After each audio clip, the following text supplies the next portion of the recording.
사랑하는 여러분, 우리는 지금 계속하여 수요일마다 구약성경 여호수아서의 말씀으로 하나님이 주시는 말씀의 은혜를 받고 있습니다. 특별히 오늘은 우리가 받은 본문 말씀인 여호수아 19장 10절에서 16절의 말씀으로 스불론 지파의 기업이라는 제목으로 하나님의 말씀의 은혜를 함께 나누고자 합니다. 우리는 구약성경 여호수아의 말씀을 통하여 계속해서 하나님의 약속의 땅, 축복의 땅인 가나안 지역을 점령한 이스라엘 민족의 12지파가 그 12지파의 가족의 수요대로 그들에게 가나안 지역의 영토를 기업으로 분배하고 있는 모습을 말씀을 통해 배우고 있습니다. 그 중에서 오늘 우리가 받은 본문 말씀인 여호수아 19장 10절에서 16절의 말씀에는 이스라엘 12지파 중에서 스불론 지파가 기업으로 받는 가나안의 영토에 대해서 말씀하고 있습니다. 오늘 본문 말씀에 나오는 스불론 지파의 조상인 이 스불론은 이스라엘 민족의 12지파의 조상인 야곱이 자신의 두 아내 중에서 라헬의 언니인 레야의 몸에서 나온 아들들 중 6번째 아들이 오늘 본문 말씀에 등장하고 있는 스불론 지파의 조상이 되며 야곱의 12아들 중에서 이 스불론은 10번째 아들이 되는 인물입니다. 자, 오늘 본문 말씀에서 이스라엘 12지파 중 10번째 지파인 스불론 지파가 가나안의 남부 지역에서 자신들의 기업으로 영토를 분배받는 모습이 오늘 본문 말씀에 기록되어 있습니다. 우리가 여호수아의 말씀을 통하여 배운 것처럼 이미 이스라엘의 12지파 중에서 르우벤 지파와 갓 지파 그리고 므낫세 반 지파가 요단 동쪽 편에서 이미 그들의 기업으로 영토를 분배를 받았습니다.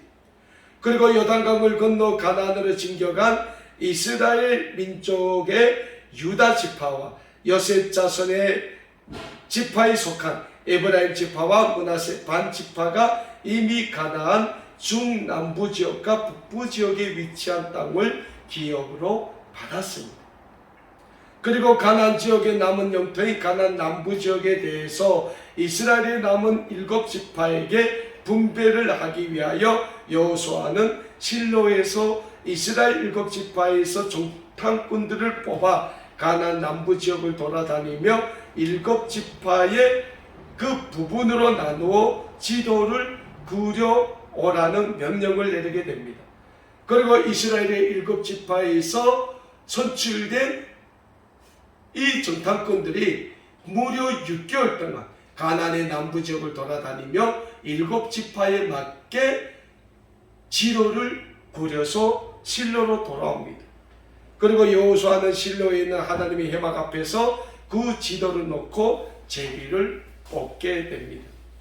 실로에서의 제비 뽑기에서 첫 번째로 베냐민 지파가 제비를 뽑아 가나안 남부 지역에서 자신들의 가족의 수요대로 영토를 기업으로 받게 되는데 이 베냐민 지파는 유다 지파와 요셉 지파가 이미 받은 영토와 경계가 되는 지역의 영토를 기업으로 받게 됩니다.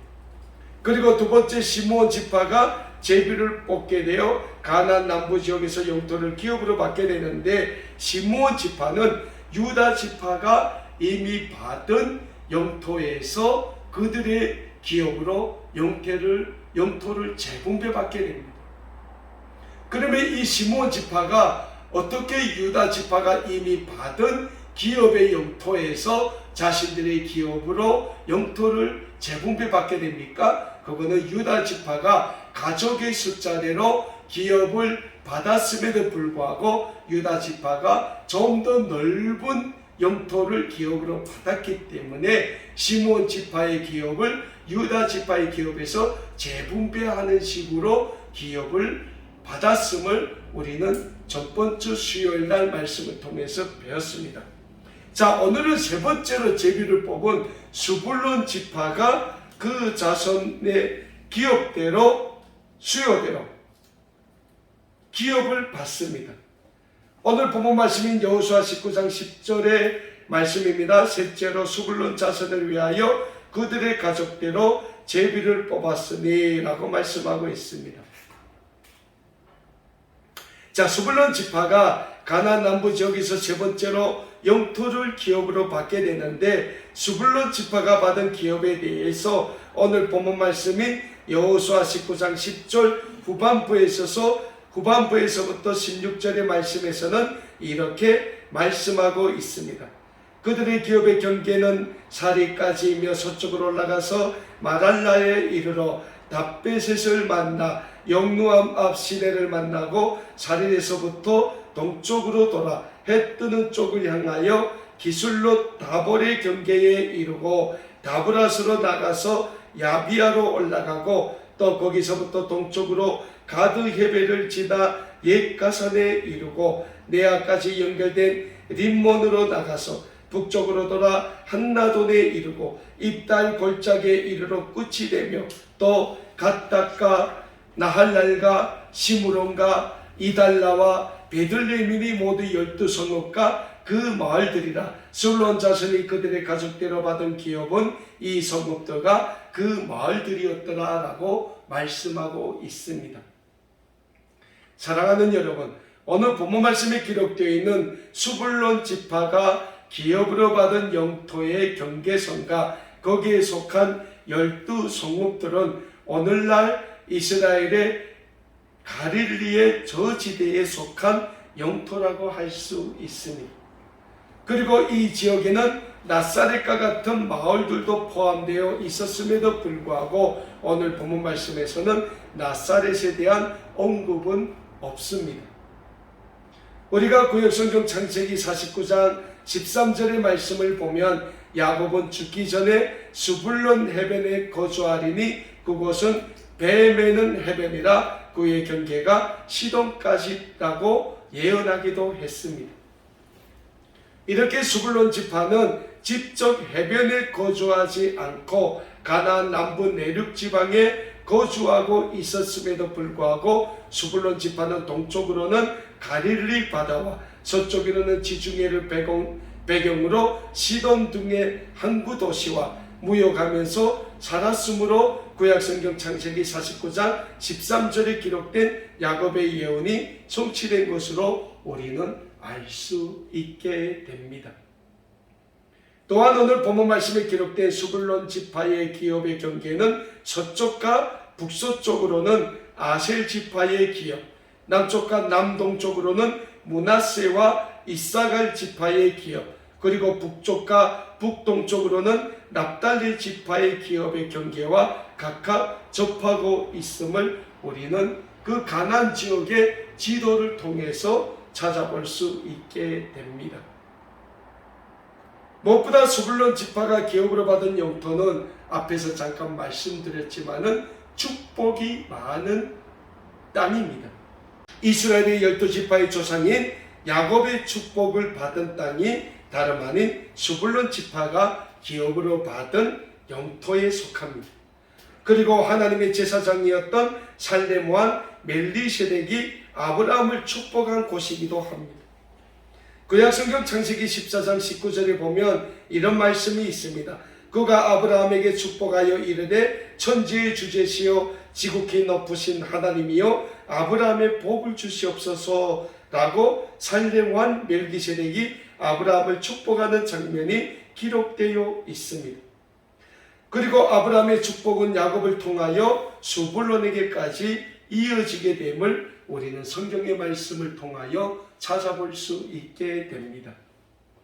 두 번째로 수불론 지파가 기업으로 받은 영토는 많은 축복이 담겨져 있는데 구약성경 창세기 47장 7절을 보면 야곱이 고대 애굽의 황제 바로에게 축복하는 모습이 기록되어 있는데 그 축복이 스불론 지파에게 이루어지게 됨을 우리는 찾아보게 됩니다.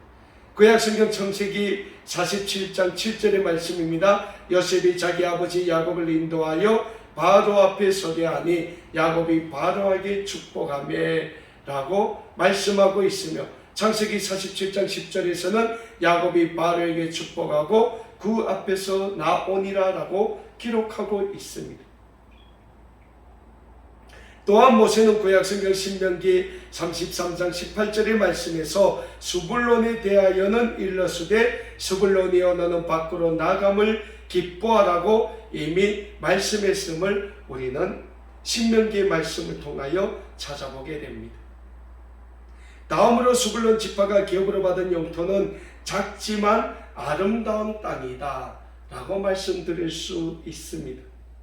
구약성경 민수기 26장 26절과 27절의 말씀을 보며 스불론 자손의 종족들은 이러하니 세렛에게서 난 세렛 종족과 엘론에게서 난 엘론 종족과 야르엘에게서 난 야르엘 종족이다. 이는 스불론 종족들이니 계수된 자가 6만 500명이었더라 라고 기록하고 있음을 찾아보게 됩니다.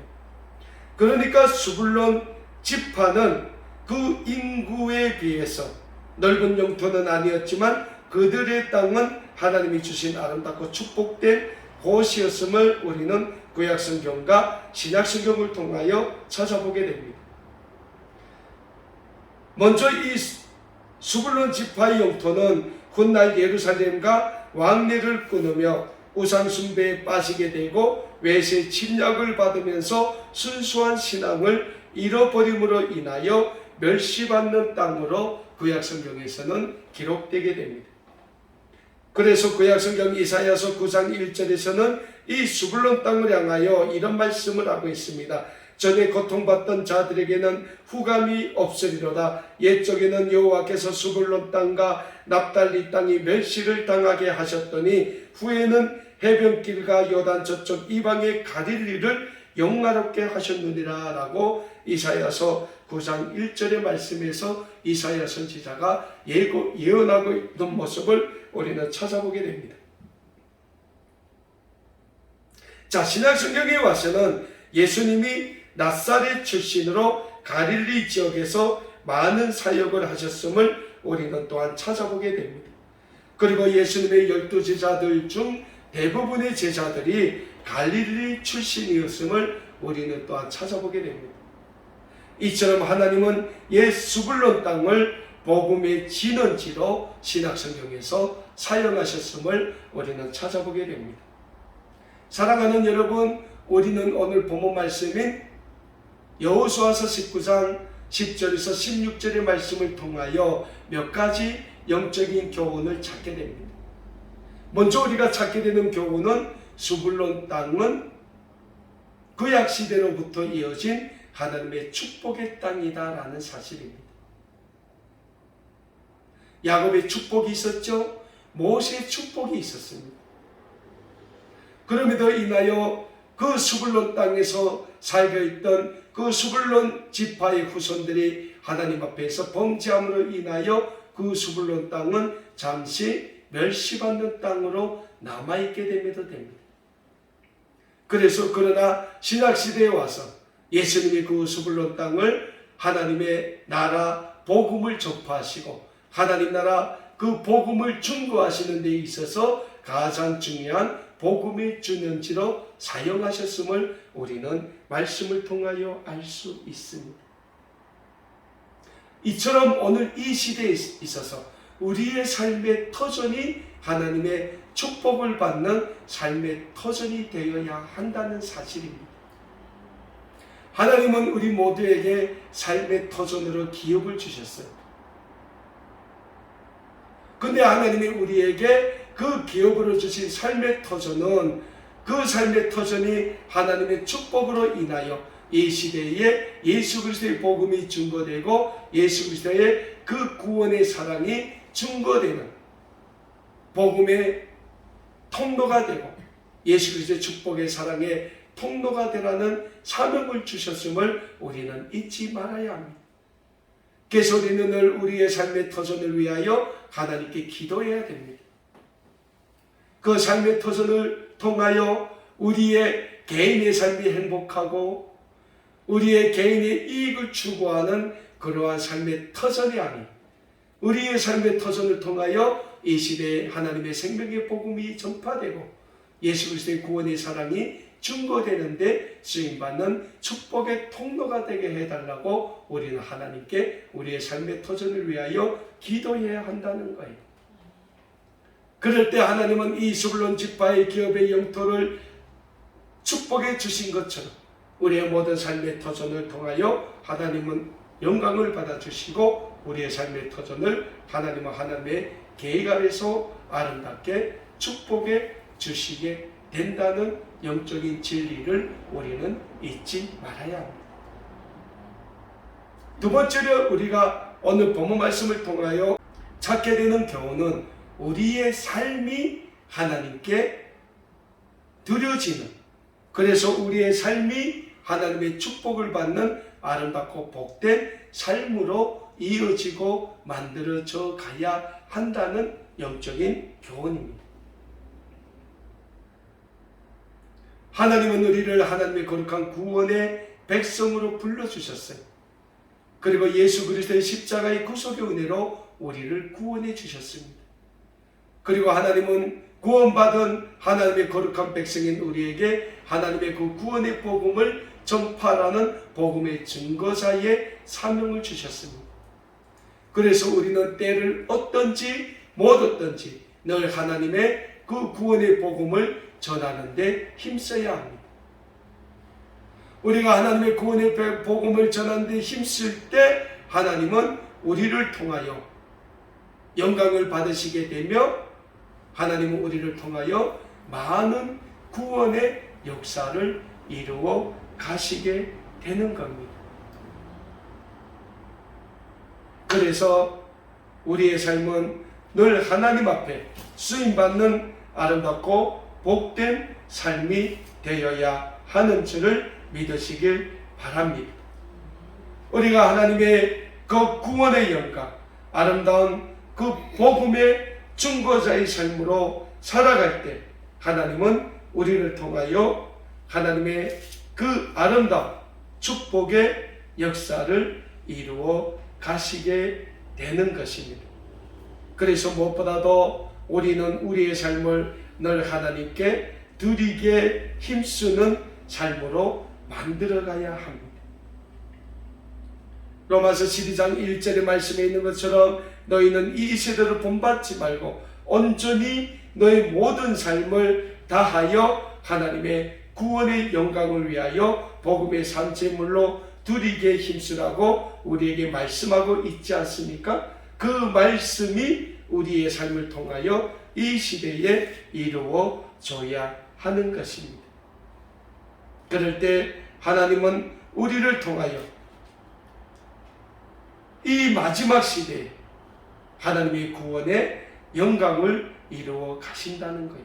그러자면 먼저 우리의 삶이 하나님의 능하신 그 손 아래에 붙잡힌 삶이 되어야 합니다. 왜? 우리의 삶의 주권자는 하나님이 되시기 때문입니다.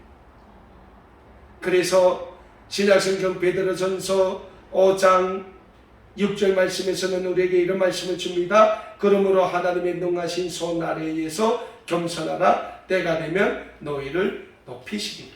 무슨 말씀입니까? 하나님이 우리를 높여주신다는 거예요. 우리가 우리의 모든 삶을 하나님의 능하신 손 아래에 다 맡길 때 하나님은 우리의 삶을 하나님의 구원의 영광을 위하여 높여주신다는 거예요. 그럴 때 우리는 하나님의 구원의 백성, 하나님의 복음의 증거자가 되는 삶을 살아갈 수 있게 되는 것입니다.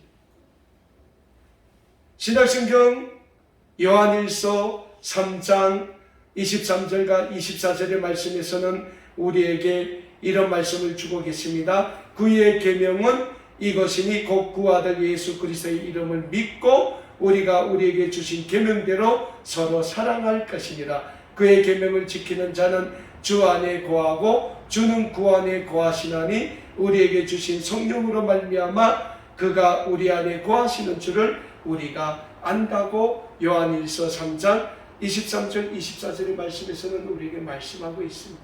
뭡니까? 우리가 주 안에 거할 때, 우리가 예수 그리스도의 십자가의 구속의 은혜 안에 거할 때 우리는 하나님의 복음의 증거자, 예수 그리스도의 구원의 사랑을 우리의 이웃들에게 전하는 삶을 살아가게 된다는 거예요. 근데 그 삶에 있어서 가장 중요한 게 뭡니까? 성령의 인도하심과 성령의 축복하심이 우리의 삶을 늘 주장하고 있어야 한다는 겁니다. 사랑하는 여러분, 우리에게 다른 길은 없습니다. 우리의 삶이 이 세상의 삶의 안에 오직 예수 그리스도의 그 구원의 영광을 위한 그 삶으로 드려질 때 하나님은 우리의 삶을 아름답게 받으시게 된다는 거예요. 그리고 우리의 삶을 통하여 하나님은 오늘도 성령의 아름다운 열매를 맺어가시게 된다는 영적인 진리를 우리는 늘 잊지 말아야 하는 것입니다. 그리고 그 성령의 아름다운 열매를 맺어가기 위하여 우리는 늘 부단히 예수 그리스도 안에서 우리의 삶을 아름답게 만들어가기에 우리는 힘써야 하는 것입니다. 그럴 때 하나님은 우리의 삶을 통하여 하나님의 아름다운 구원의 역사를 이루어 가실 것입니다. 그 아름다운 하나님의 역사에 쓰임받는 우리 모두가 다 되실 수 있기를 우리 주님의 이름으로 간절히 소원합니다. 기도하겠습니다.